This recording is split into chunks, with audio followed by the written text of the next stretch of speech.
Tai vakar kirtote Lenkijos sieną, kaip sekėsi? Iš esmės sėkmingai. Laiko prasme užtrukome ilgiau negu planavom, bet techninė dalis buvo visai nebloga, manyčiau. Baltarusijos ir Lenkijos pasienyje perėjom gana techniškai tvarkingai, bet turėjome problemų su įstatymu ir abiejų šalių galbūt nesuderinamumais, pasienio nesuderinamumais. Vienoje šalyje veterinarijos postai yra, kitoje šalyje veterinarijos postai nėra, todėl mes turėjom keisti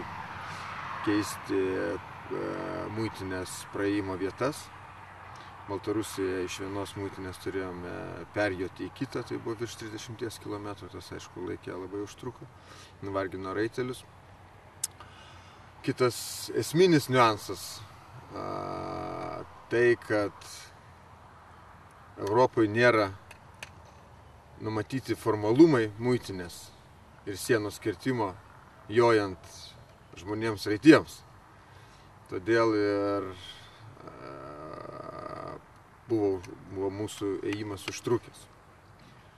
Užtruko tiek Baltarusių, tiek ir Lenkijos pasienio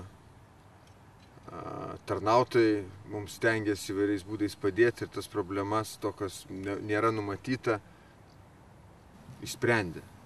Mes dėkingi už pagalbą ir už tai, kad padarėm precedentą, jojant grupiai žmonių per sienas.